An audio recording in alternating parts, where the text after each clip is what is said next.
Hey guys, in this video I'm checking out a brand new lens from Meike. They generously sent this thing to me. It is an 85mm f1.8. So let's see how it comes packaged. So this is the box that it comes in. Don't mind the yellow tape around it. There are some specifications on one side, another picture, and that is about it. So let's open this up. A large plastic lens hood.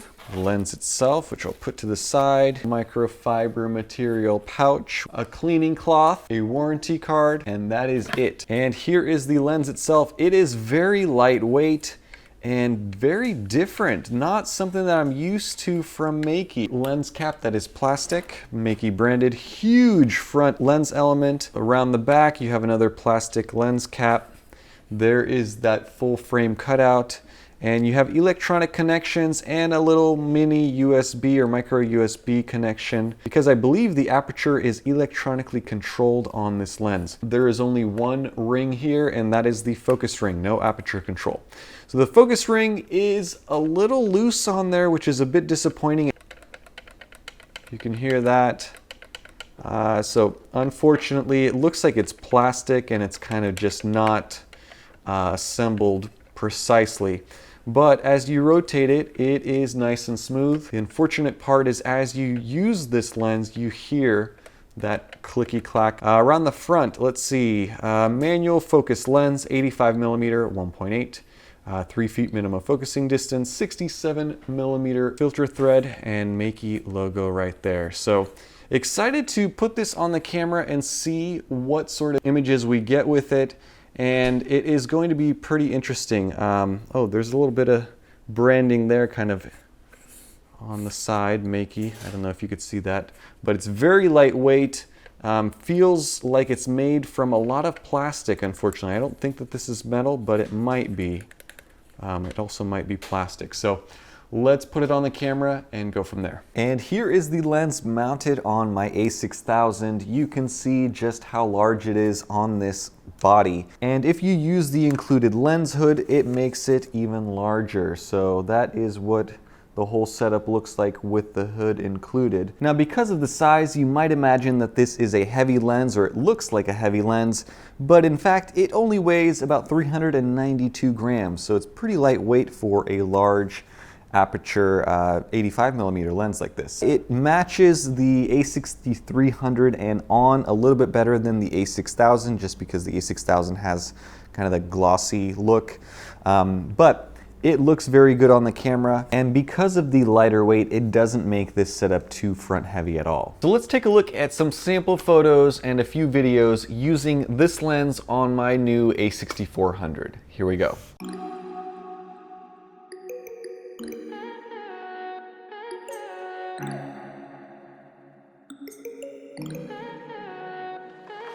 Stay high for the most of the time. Meet a stranger, jump right in your climb. Waking up on your sofa, next to half-filled bottles from last night. I don't even know where we are.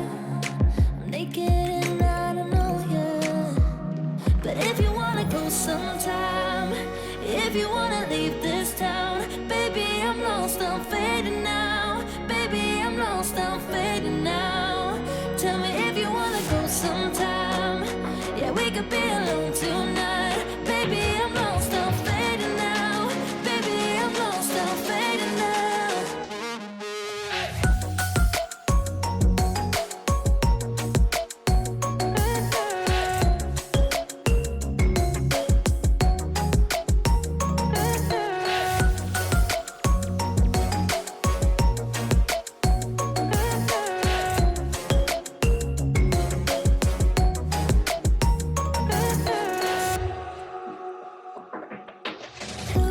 Just to make me feel again, I wanted something real.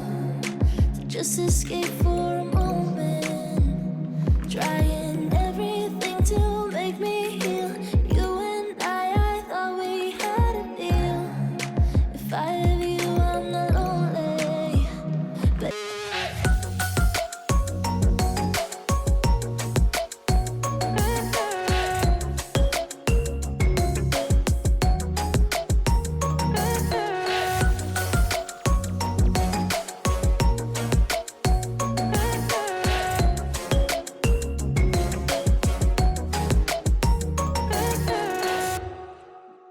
That is it for the sample photos and videos, and I have to say I really like where Meike is going with their recent lens releases.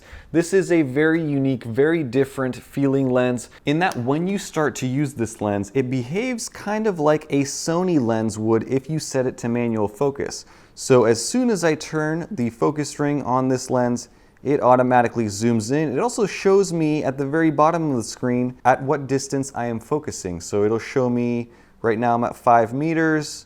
If I go all the way out here, it'll say I'm focusing at 0.9 of a meter. So this is cool, and it makes using a manual lens that much more convenient because you don't have to use a dedicated C1 button like what I typically use to zoom in to focus your shot. You could do that simply by rotating the focusing ring on this lens. That small feature alone has enough value for the electronic connections that are used on this lens. Now, in addition to punching in when you rotate the focus ring, you have camera controlled aperture, so you can adjust your aperture just like you would with an automatic or a Sony lens. So you rotate the dial on the end of your A6000, and that is how you control your apertures. And that small improvement saves you a little bit of time because you don't have to look at your lens to make sure that you're at the correct aperture setting.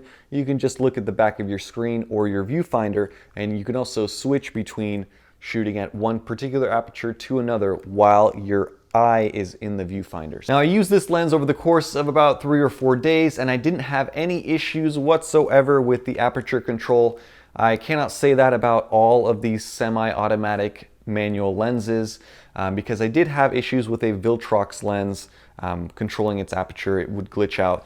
Now, I did have one instance in which the screen kind of just froze on my A6400. I was not able to fix this except by turning off the camera and then turning it back on, and then everything went back to normal. So these lenses will have small quirks and issues here and there, but for the most part, it was almost flawless. Now let's talk about image quality. The one thing that I noticed immediately is chromatic aberration. It is a big issue, especially wide open at f1.8.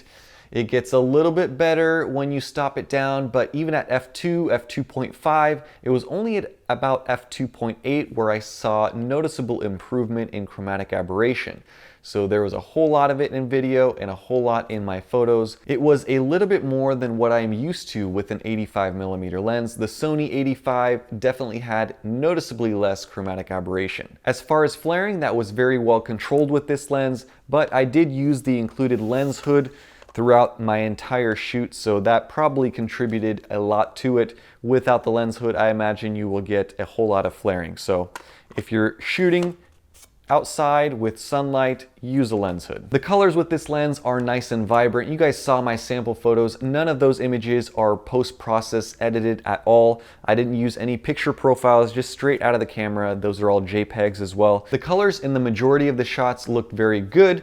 There were a couple situations where I thought they were almost oversaturated, if that's even possible. As far as skin tones, they look very good and very natural. The A6400 has improved skin tones pretty drastically over the previous models of these cameras. So what are the drawbacks with this lens? There are 3 minor ones. Number 1, I've already mentioned before, is the chromatic aberration, especially wide open. It's pretty significant. There's a lot of it. You can stop it down, or you can not shoot into a bright background to avoid those issues, but they are there. Number 2 is something I also have already mentioned, which is the focus ring. Now, it is a little bit loose, as you guys saw when I unboxed this, and you do notice it when you are out and about. So especially if you're out and you're recording video and using the onboard microphone with your camera, you do hear the clankiness of moving your focus ring from one direction to another. Now, when I unboxed it, I wasn't sure if it was made out of plastic or metal.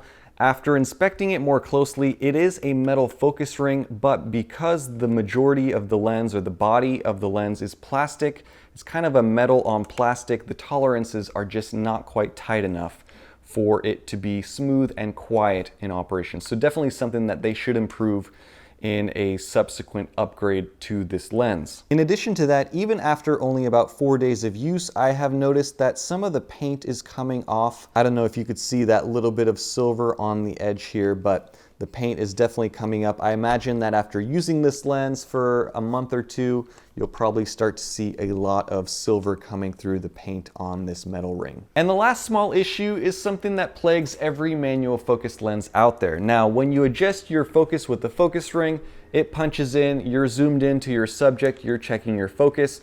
The first shot that you take is always typically underexposed because your camera is not metering or exposing correctly. The second shot that you take is correctly exposed. Now, I noticed this a lot more with this lens because every single time that I adjusted focus, it would zoom in to check my focus. And so a lot of my shots were dark, at least the first shot, and then my subsequent 2, 3, 4, 5 shots were correctly exposed. So something to be aware of with this. You can turn this setting off through the menu system, so if it gets really annoying, just turn it off. So this is a surprisingly good 85mm prime lens from Meike. I like the integration of the semi-automatic, semi-manual setup. It is definitely a lot easier to use than a lot of other manual lenses out there. The focus ring was relatively accurate and easy to use. And if you can get past those couple of small quirks that I mentioned, it is a great lens.